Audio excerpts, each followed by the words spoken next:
Welcome back to the channel and welcome back to another UFC fight prediction video. In this video, I'll be predicting the full card of fights for UFC 306 or UFC Noche O'Malley versus Dvalishvili.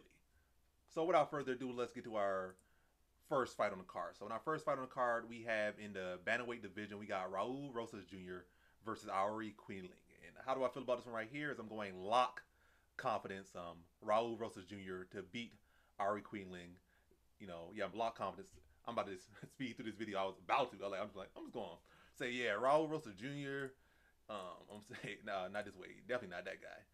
Submission first round. So there's my prediction, but that's how quick I was going to go through. But let me try to slow it down a little bit. Yeah, with Aoriqileng, he has shown in the past, I guess, with Johnny Munoz Jr. Johnny Munoz Jr. was able to drop him and dominate him in the first round. Cody Durden, who could make flyweight, was able to really wrestle him up pretty easily for the first two rounds. And I think Rosas Jr. is just much bigger and much better than both those guys, especially when you consider the grappling. Right, Rosas Jr. is a very young, very good talent, and I just don't respect Aoriqileng's striking that much. He's durable. He's a zombie punching bag. He got okay power. Grappling's very weak, and I think this is a big step down. People act like Tercios he's a step up from Tercios. Like, what has he done? Tercios at least won the Ultimate Fighter, and I think Tercios could still be around here. And also Tercios won his season, and his person he just he beat the win house, just got to win. So I think Tercios is going to probably stick around the UFC for a little bit. And I think if Tercios fought Queeling, we know, which is not MMA math or whatever case, but I'm doing you MMA math. But regardless, he already dominated Tercios, and he's going to dog Aoriqileng as well. But yeah, if I think those two, this is another matchup. They fight. Tercios will be the one beating Aoriqileng pretty easily and getting Queeling out the UFC. So set that one up after this one because we know what's happening. It's a lock in. Rosas Jr. is dominating Aoriqileng. Weak grappling. Really, this guy coming in here just to help build up Rosas Jr. and it's going to look like that. They can go out there and have his way with him however he wants to. He can strike one, probably drop him if he wants to, but probably going to do the smarter route. Get a hold of him. Probably, fake a little bit of strike. Get the respect on the feet enough. Fake him, level change, scoop him up, drag the mat, and just transition through him transition on him like he's butter. Like whatever he got defending, pound him out, sub him out, first round. So in this one, I got Rosas Jr. via first round submission. Now to our next fight we have in the flyweight division. We got Chairez versus Joshua Van. And how do I feel about this one right here? I believe I went low confidence. I'm going to stick with low confidence. I don't know. Maybe you got to check the quick picks. I'll get it more in order. Because sometimes a lot of times my quick picks, the pick be, as far as who I'm picking, but I feel like the method kind of differs and the rounds kind of differ. Well, it's more than anything the round that differs. It's the rounds and the confidence that kind of differs a little bit. Not very much. If it's like a high pick, it's going to stay high pick. Average, it's kind of like the ones that kind of feel like they're kind of between low and average that will kind of shift. But yeah, the same, but still, I'm quick picking in this full card is Van. But yeah, I'm picking Van to win. I'm picking him to win. I'm going to say, matter of fact, yeah, low confidence. He coming on short notice. He coming off a knockout also. He got to rebuild his confidence, and I think this is a fight that can start that. And it's not like Chairez is just some can. He could just easily walk in. Like, I'm going to build my confidence back up by beating you. Easy fight, easy money. Nah, it's not. Chairez is a big flyweight. He got size, he's grappling. He got pretty heavy hands as well. Nothing too crazy about his striking, but when you just got knocked out, you got some decent pop in his punching. You got to respect that. And it's not like Van has the greatest defense. He has been a little bit hittable, but, he kind of relied on that youthful chin. He's definitely no Kelvin Gastelum, where Kelvin Gastelum is literally eats like 90%. Matter of fact, Kelvin Gastelum will be mad if you missed him. But so it's nowhere near that bad as far as defensively for the most part. But yeah, I think Van's grappling is solid enough to keep him on the feet. Still think he's young, and I think he will be able to bounce back here and face adversity and battle through adversity. These young fighters, it's not like he's 40 years old. When they 40 years old, they get knocked out. It's typically a quick downtrend, typically. But these young guys, they can get knocked out. Matter of fact, earlier this week, and then they could be back and like their chin look better than it was when they got knocked out earlier in the week because they're so young, their brain's still so fresh. So I think it will affect him a little bit, but I think once the fight gets going, he's gonna just go back to who he was, lock in, and come out here. And I'm gonna say decision victory for Joshua Van. I think he'll be able to address the grappling. I think he'll be the better striker. He's typically a guy that gets better as the fight goes on. Pace starts to uptick. He just start to apply that pressure, start to let his hands go more. Probably could get a stoppage, but I'm gonna say decision. I think Chairez is gonna keep him honest with his power, keep him honest with his grappling. So he's got to respect those things, so he can't just go out there in his full offense and just throw caution to the wind. He got to respect Chairez for his striking and his grappling, his size. But I do think Joshua Van's be a push of pace and, you know, make Chairez, you know, have to carry that extra weight he has on. We start ripping him to the body, put him on the back foot, stuffing his takedowns. You know, now it's going to be exhausting to have that extra weight on you, that extra size on you. And yeah, I see a decision victory for Joshua Van. So in this one, I got Joshua Van via decision. Now to our next fight, we have in the women's strawweight division, we got Yasmin Jauregui versus Caitlin Souza. And how do I feel about this one right here? Is I'm going, I think I went average. I think I did go average here. Average confidence, Yasmin Jauregui to beat Caitlin Souza or Caitlin Souza. Yeah, I'm not really saying no great threat from Caitlin Souza. You know, Jauregui was knocked out one time, or TKo, KO, TKO, whichever one you prefer to say, whichever one make you more happy at the end of the day. But yeah, she was TKO'd in one of her fights. I think it was like a fight ago. No, it wasn't her last fight. She won the last fight. I think it was a fight prior to that, or at least it's in the past, is all I'm gonna say. But and Souza could potentially replicate that, but I'm not really saying no great power from Souza. If you weren't able to really stop Martin McMahon, but Martin McMahon does get an underrated chin, but yeah, I'm not really saying that correlation is all I'm trying to say. She's a solid fighter. I think she can hold her own. I think she has a chance for sure. It's not no walkover. I think she'll be a good competitive fight. But as far as overall, just looking at the fight, you know, barring, you know, again, it's a fight. It's a fist fight. You could get caught. Not really saying no great submission threat. I feel like Jauregui's the better grappler. I feel like she's the bigger fighter, even though they're both 5'3". Much cleaner boxer, much cleaner technique in general. And I think she should be able to box circles around Souza. Souza just trying to look for those big shots and just trying to, you know, just brawl. And Jauregui just being much more clean, much more polished. And just, again, being able to box circles around him. If she needs to mix in a takedown, she can do that as well. But I don't think she will have to too much. Or she might mix it in just to, you know, give a different look. Like I said, it's in her wheelhouse. But I mostly just see the narrative of this fight, just Jauregui just picking apart Souza for 3 rounds with her boxing, her striking is much cleaner, much smoother, much more technical, and beating Souza by decision here. So in this one, I have Yasmin Jauregui via decision. All right, now on to our next one. We have in the lightweight division, we got Manuel Torres versus Ignacio Bahamondes. And how do I feel about this one right here? Is I'm going low confidence Ignacio Bahamondes to beat Manuel Torres. And this fight really, it's definitely in the category for me. Everybody else is like, I know this fight so much. I'm locked in. I've been to his gym. And I know so much. I don't know how you didn't know this was a lock. I don't.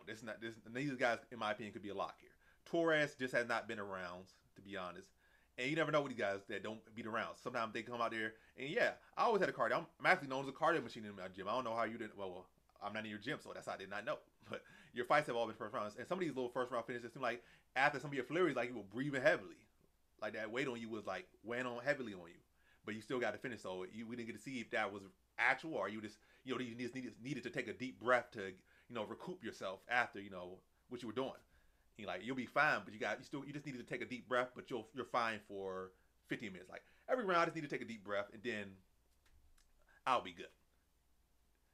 And unless it's just some guy that's, you know, like some crazy cardio fiend who's not going to allow me to take that one deep breath around, then my cardio is phenomenal. But we don't know. You only been in first rounds in the UFC, and really barely even that, like a minute, 2 minutes here, 3 minutes that, barely 4 minutes. I don't think he had a 4 minute or 5 minute.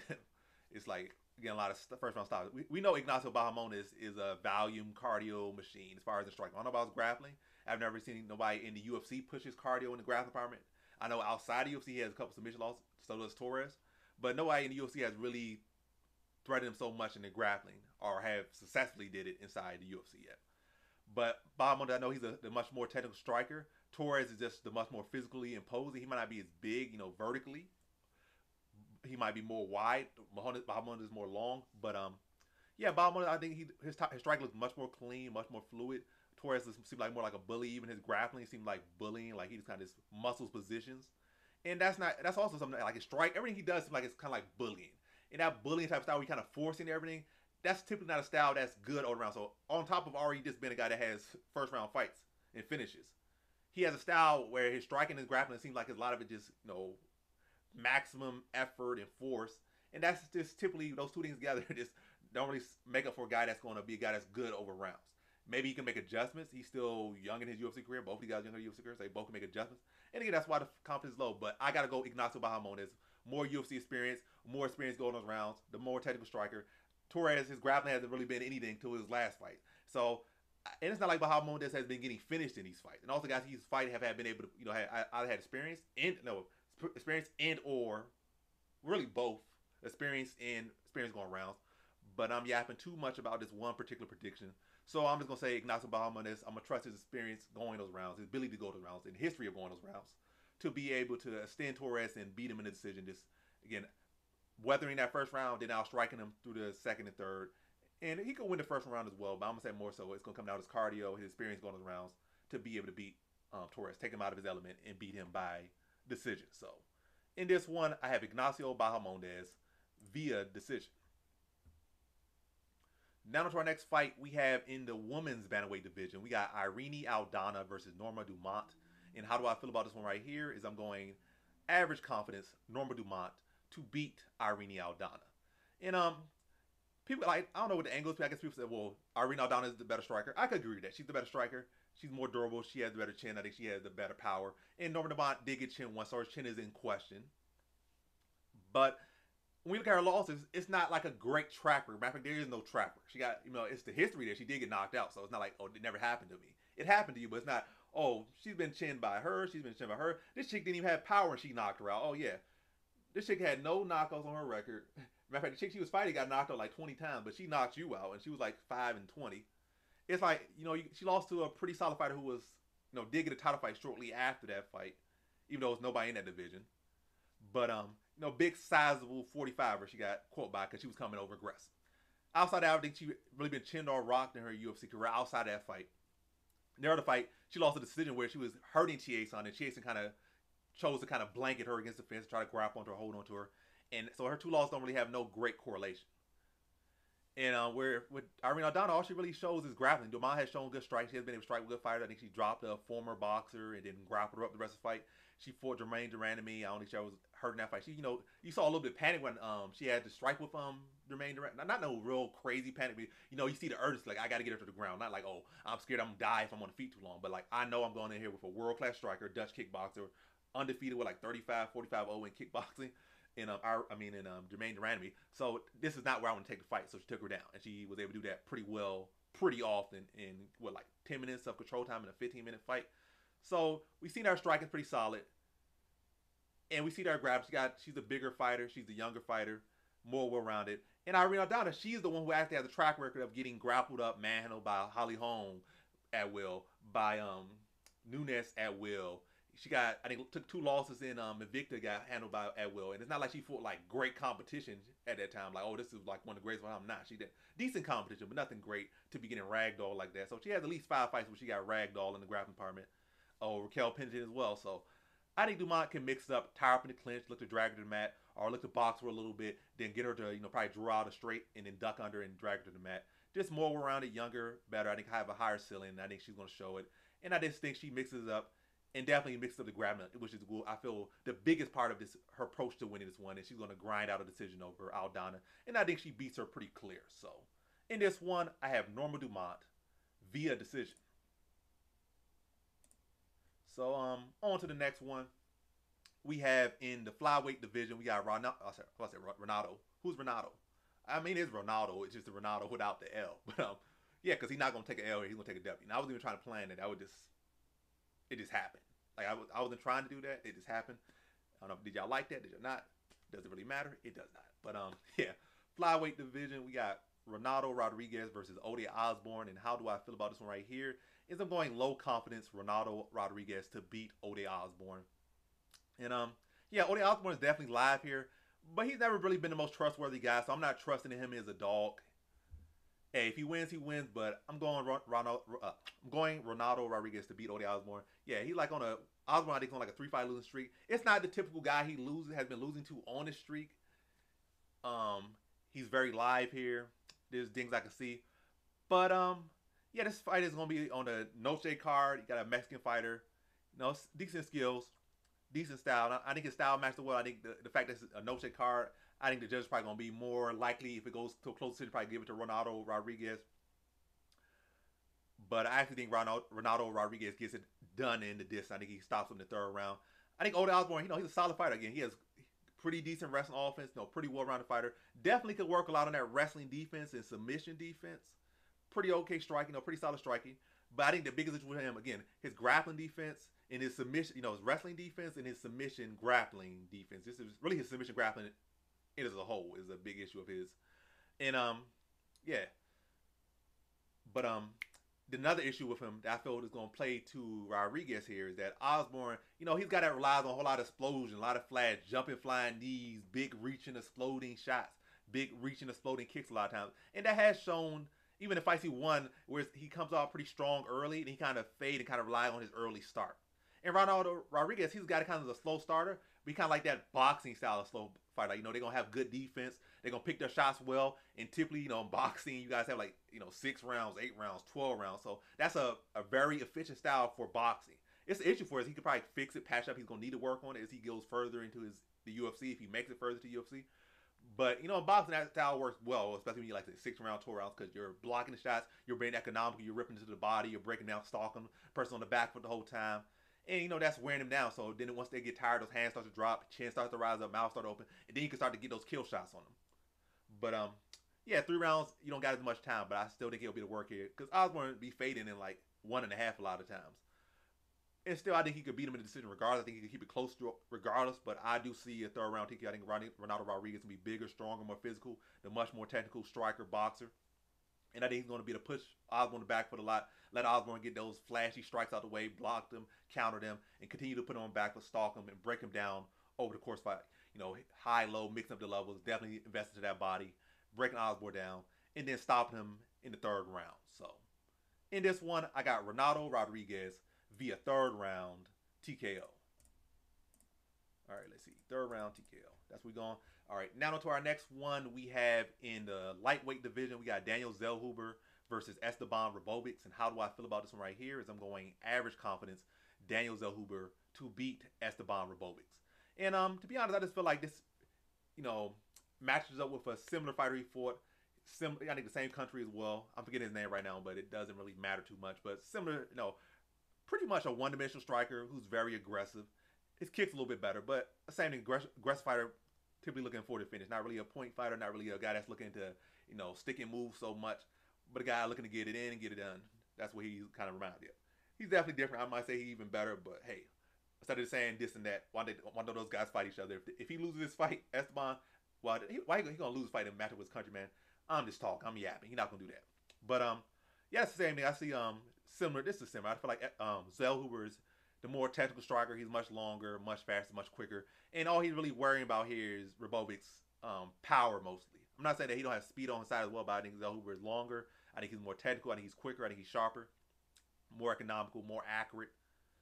And, yeah, and especially when you only have to deal with one element. I feel like Zellhuber can even surprise him and mix up the grappling. I don't really see Ribovics mixing up any grappling. I see Ribovics purely striking. I can see Zellhuber mixing up, but he does not need to mix it up. He could easily beat him. Not to say easily, but I think he can comfortably or, clearly beat him in the striking. And I think that's what he's going to do. He'll be longer. He's going to mix up the angles, use the footwork, use the length, probably teeps to the body, work behind that jab, use that length. Just as he did against his countryman. Use the jab to bust them all up. And I think when that fight stopped via a cut or something, I believe, or something third round cut. But yeah, use that length, use that jab, use those angles, and just be cleaner, more technical and sharper, be more efficient. And I think he beats Esteban Ribovics via decision. So in this one, I got Daniel Zellhuber via decision.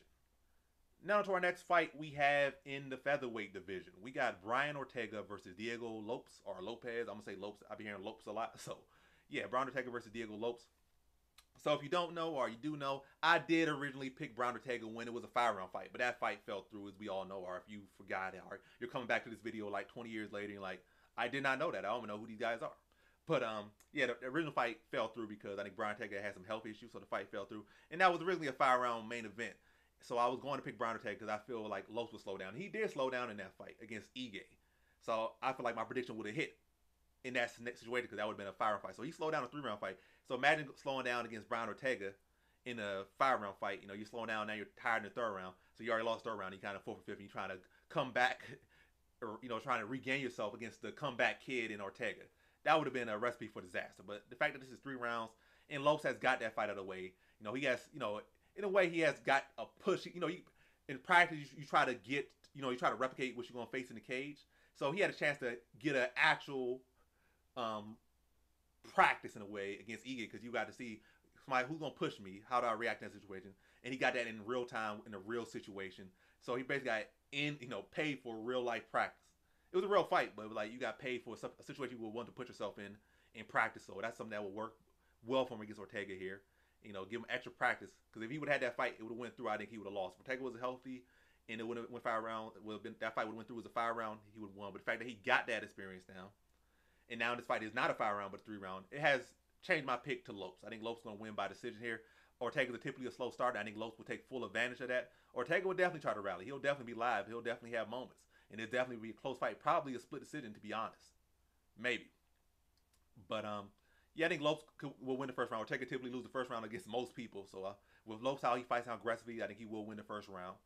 Second round, I think it will be kind of very close, but I think Lopes will probably be able to continue off the strength of the first round and have a good start on the second round, and probably be able to cover that second round. Third round, I feel like Ortega will be Ortega round and probably strong, but I think Lopes will be tough and durable enough, and he does have the grappling ability to keep himself in the fight. So it's not like when he gets it's not like he's Yair Rodriguez. Like once it goes to the ground, he's gonna get submitted. It's not that. So it's definitely not that. That's not the case. But yeah, got interrupted there. But let me put my phone on mute. I think I was able to decently kind of deal with that. But yeah. So basically, I feel like Lopes will be able to get off to a good start. Ortega's a slow starter. He should be able to do enough to edge the second round. Third round will probably go to Ortega. But I think Lopes is durable himself. He has solid grappling skills himself. So he'll be able to, at least defend himself from Ortega's rally. It's not like, oh, I get taken down, I'm going to get tapped out. Or instantly. He definitely, Ortega could tap anyone out. But I think Lopes will have good defense there. Good, educated grappling defense there. Enough to be able to survive the rally of Ortega and win the fight by decision here. So in this one, I got Diego Lopes via decision. All right, let me just make sure this thing is recording. It is what it is. We're going to make sure this is recording. Yep, this is recording. First take. Well, not the first take. This is my first time doing a video like this in this format. So the setup's a little different. So I don't know if I was doing it right. But hey, we're midway in the video, and I'm finally acknowledging that I'm doing something different instead of like doing at the beginning of the video. But yeah, we're doing something different, and I'm probably going to keep up with this format and probably try to make it better. Do you want to make do you guys want me to make my screen bigger? Or do you want this screen to be smaller? Or how do you want it? Or do you like it at this style? But this is probably how I'm going to try it out for a couple more weeks. And maybe into the future. But all depends how you guys like it. Yeah. And I'm probably also going to do a lot of predictions. I'm going to do a lot of different things. I'm going to experiment. Because this is the age of experiment. I mean, experimenting. But, yeah. Now to our next fight. We're in our co-main event in the women's flyweight division for the undisputed women's flyweight championship. We got Alexa Grasso, reigning champion, versus Valentina Shevchenko, 3. So let me do this like 3. They fought 3 times. Well, they fought 2 times. This is the 3rd time. Valentina Shevchenko is the GOAT of women's flyweight. And yeah, they're fighting for the 3rd time. Grasso won the first time. Grasso won the first time. Comeback submission. Second fight almost was the same as Axonara, but it went to a decision and it went to a draw. And now they're fighting a 3rd time because, people, it was a draw. So that warrants a rematch. And a lot of people felt Valentina Shevchenko won the 2nd fight. So now we are entering into the 3rd fight. And how do I feel about this one right here? Is I'm going Alexa Grasso, average confidence to beat Valentina Shevchenko. And I just feel like, Valentina Shevchenko, made the same mistake twice, if not more times, between these 2 fights. And I think she'll make the same mistake again. And I also think Grasso will make adjustments. I feel like Valentina Shevchenko, she's not really going to make so much adjustment. I'm not saying I'll try to make great adjustments. Or like, oh my God, she turned into Mike Tyson. I'm not saying them just shift into some other fighter. Or she turned into Royce Gracie. Or she turned into Marcelo Garcia. So I'm not expecting none of these women to do that. But I do feel like Grasso will start to peak more and get better. Her punch, she dropped Shevchenko in the 2nd fight. That was the difference. So I think her power will be sharper, better in this one as it was in this last fight. She's going to make better adjustments. She's going to do better at defending the grappling of Shevchenko as far as her takedowns. I think Grasso's going to be the one that look more improved, where Shevchenko will look like herself or less of herself or a shell of herself in this one. But by no means am I expecting a washout. I'm still expecting a very competitive fight, but I feel like Grasso this time, instead of like the first 2 fights, it's not going to be so much like, oh, she has to come from behind, or she's losing rounds, or she's spending so much time on her back in some of these rounds. I feel like it's going to be a fight that's full on the feet a lot more. are for a lot more on the terms of Grasso. Like they're gonna be grappling when Grasso was grappling. Like Grasso, I said, Gospel Girl, Grasso dictating striking. She's leading the front foot. She's done combinations. She's mixing the takedowns more so early. And, very competitive fight throughout. But now I start to see Grasso start to tag up Shevchenko. Shevchenko start to feel panicked, start to feel crowded. Then she shoots that same spinning back kick, and Grasso already like 3 steps ahead, is able to circle out of it, time her, get her back, drag her to the mat, flatten her out, like ground and pound her, then sink it in the rear naked choke, and get that 3rd round submission over Valentina Shevchenko in the trilogy. So in this one, I have Alexa Grasso via 3rd round submission. All right, no, not you. 3rd round submission, Alexa Grasso. Younger, in her prime versus a fading Shevchenko. Yeah. And already one in the trilogy who has a definitive win. So, a lot of things. Matter of fact, just everything factoring for. And also, if it is a close decision, again, they're probably going to give it to Grasso just to end this trilogy. Because also they're no shade as well. So, they want to give a Mexican fighter a win. So, even worst case scenario. But my prediction, 3rd round sub, Grasso. Now to our main event. We have for the undisputed bantamweight championship, we have Sean O'Malley versus Merab Dvalishvili. And how do I feel about this one right here? Is I'm going average confidence Sean O'Malley to beat Merab Dvalishvili. Yeah, Merab is definitely a deserving title challenger. He's definitely a beast, and he's definitely gonna give Sean O'Malley at least, well, he presents a tough job. My prediction is he's gonna get knocked out in the 1st round, and he's not gonna get to look good, but he's definitely a great challenge. But I think stylistically wise, I feel like O'Malley will knock him out. Merab has amazing cardio, has amazing wrestling, striking defense, and offense a little bit wonky, especially defense. Some of the same holes always there. He's been caught by the same combination. I think like 3 times. I think Aldo caught him, Cejudo caught him, Marias. So it's been like Aldo didn't caught him. It was Marias and it was Cejudo. It might have been one other person, but it was definitely Marias and Cejudo. But yeah, he's coming shorter. He's younger.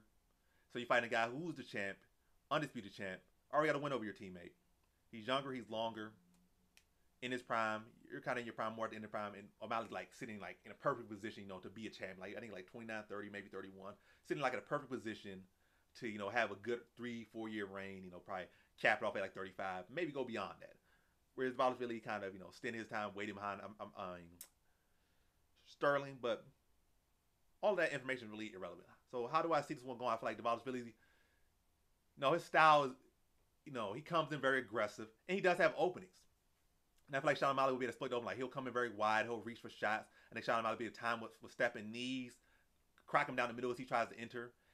Mix up his stances, mix up his angles, and now allows him to just be a stationary target or just a target going straight back. So he'll be to mix up, probably mixing some leg kicks craftily, work behind the jab, and not have Dvalishvili not knowing what's coming next. And then when a guy like Dvalishvili, who relies on his cardio, relies on his aggression, not that his technique is bad, but really the biggest strength, not to say those other things are bad, but it's really his biggest strength that would cause him, why he earns the moniker, the machine, is the fact that his cardio is so relentless and he is so relentless. So when a guy like that, you come in so aggressive, you push a pace, and a lot of times you sacrifice defense, you sacrifice technique just to push the pace, push the pressure.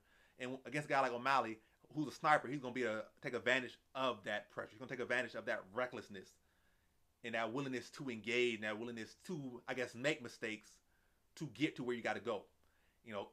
Trying to jump more distance than you should, trying to overswing, trying to overreach. Again, run into stepping knees, stung by the jab, walk into the straight, getting caught with hooks. And I think O'Malley's been too long, too sharp, too accurate. And once he has Dvalishvili, unlike the guys that have hurt Dvalishvili, he's not going to get sloppy once he gets him hurt. Like he have you hurt, he's going to hurt you again. He's not going to go out there like to start running at you, swinging and get taken down, or looking for a big loopy uppercut. He's going to set it up. And he's going to hit you with setup shots as well.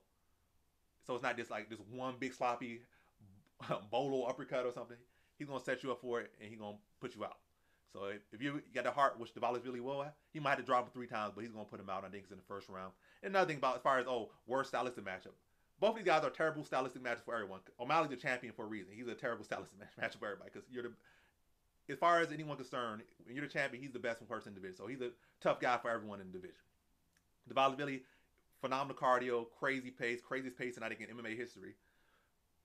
Tough stylistic match for everybody. But O'Malley, to say that grappling is such his big flaw, he has had really no issue in the grappling department. Really no notable issue in the grappling department. And he's 5-0 versus grappling. So I can see with the track record. This guy has getting taken down and subbed by every guy that has a brown belt. At least a brown belt has taken this guy down and subbed him in the first round. Or every wrestler that has fought this guy has grinded him out for a 3 round. He has no track record of losing to wrestlers. So that's that. So I'm just throwing that whole narrative out the way. And again, I think O'Malley's going to be able to take advantage of, what Dvalishvili thrives in. Making action, overcommitting, and pushing the pace. And O'Malley's going to be able to snipe him as he comes in over aggressive. And I think he puts him out in the first round. So in this one, I have Sean O'Malley via first round TKO. And that's my prediction for the full card of fights. So yeah, that's my prediction for the full card of fights for UFC 306, O'Malley versus Dvalishvili. Thanks for watching. Like, comment, subscribe. And as always, I don't know how to do my outro no more, but we're just going to roll with it. But yeah, that's the video. Thanks for watching. Like, comment, subscribe, and come back for more videos.